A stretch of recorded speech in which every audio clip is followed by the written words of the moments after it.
Once upon a midnight dreary, while I pondered, weak and weary, over many a quaint and curious volume of forgotten lore, while I nodded, nearly napping, suddenly there came a tapping, as of someone gently rapping at my chamber door. "'Tis some visitor," I muttered, tapping at my chamber door. Only this and nothing more. Distinctly I remember it was in the bleak December, and each separate dying ember wrought its ghost upon the floor. Eagerly I wished the morrow. Vainly I had sought to borrow from my books surcease of sorrow. Sorrow for the lost Lenore, for the rare and radiant maiden who the angels name Lenore, nameless here forevermore. And the silken, sad, uncertain rustling of each purple curtain thrilled me with fantastic terrors never felt before. So that now to still the beating of my heart I stood repeating, "'Tis some visitor, entreating entrance at my chamber door. This is it and nothing more." Presently my soul grew stronger, hesitating then no longer. "Sir," said I, "or Madam, truly your forgiveness I implore. But the fact is I was napping, and so gently you came rapping, and so faintly you came tapping at my chamber door, that scarce I sure was heard you. Here I open wide the door. Darkness there, and nothing more." Deep into that darkness peering, long I stood there, wondering, fearing, doubting, dreaming dreams no mortal ever dared to dream before.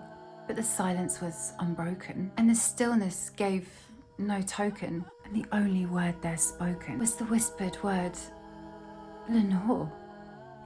This I whispered, and an echo murmured back the word, "Lenore." Merely this and nothing more. Back into my chamber turning, and all my soul within me burning. Soon again I heard a tapping, somewhat louder than before. "Surely," said I, "surely there is something at my window lattice. Let me see then what the threat is, and this mystery explore. Let my heart be still a moment, and this mystery explore. 'Tis the wind, and nothing more."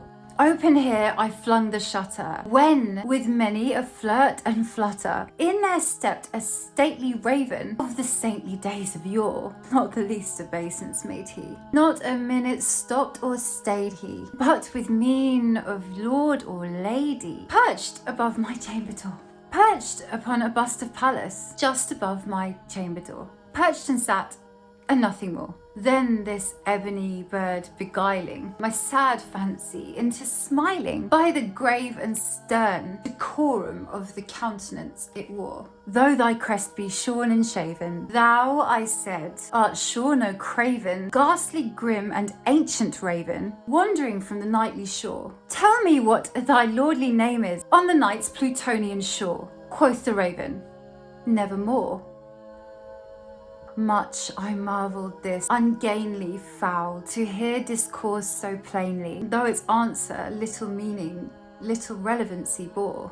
For we cannot help agreeing that no living human being ever yet was blessed with seeing bird above his chamber door, bird or beast upon the sculptured bust above his chamber door, with such name as Nevermore. But the raven, sitting lonely on the placid bust, spoke only that one word, as if his soul in that one word he did outpour. Nothing further than he uttered, not a feather then he fluttered, till I scarcely more than muttered, "Other friends have flown before. On the morrow he will leave me, as my hopes have flown before." Then the bird said, "Nevermore." Startled at the stillness broken by reply so aptly spoken. "Doubtless," said I, "what it utters is its only stock and store, caught from one unhappy master, whom unmerciful disaster followed fast and followed faster, till his songs one burden bore, till the dirges of his hope a melancholy burden bore, of nevermore."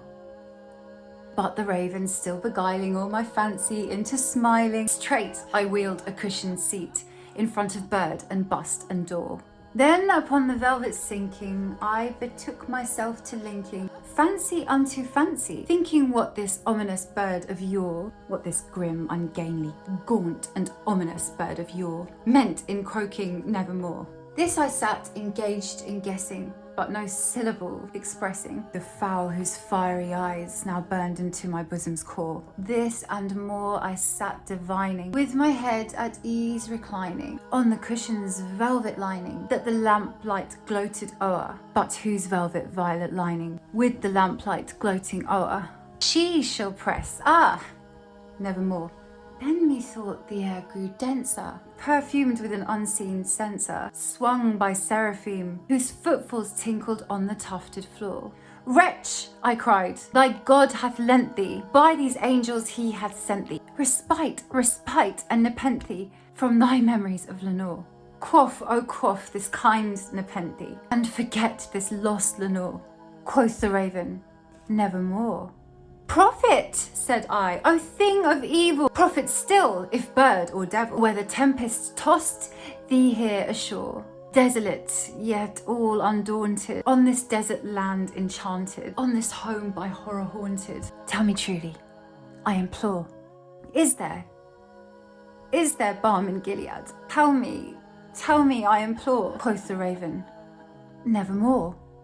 Prophet, said I, O thing of evil, prophet still, if bird or devil, by that heaven that bends above us, by that God we both adore, tell this soul with sorrow laden if, within that distant Aidenn, it shall clasp a sainted maiden with the angel's name Lenore. Quoth the raven, nevermore. Be that word our sign of parting, bird or fiend, I shrieked, upstarting, get thee back into thy tempests and the night's Plutonian shore. Leave no black plume as a token of that lie thy soul has spoken. Leave my loneliness unbroken. Quit the bust above my door. Take thy beak from out my heart and take thy form from off my door. Quoth the raven, nevermore. And the raven, never flitting, still is sitting on the pallid bust of Pallas just above my chamber door, and his eyes have all the seeming of a demon's that is dreaming, and the lamplight o'er him streaming throws his shadow on the floor, and my soul from out that shadow lies floating on the floor, shall be lifted nevermore.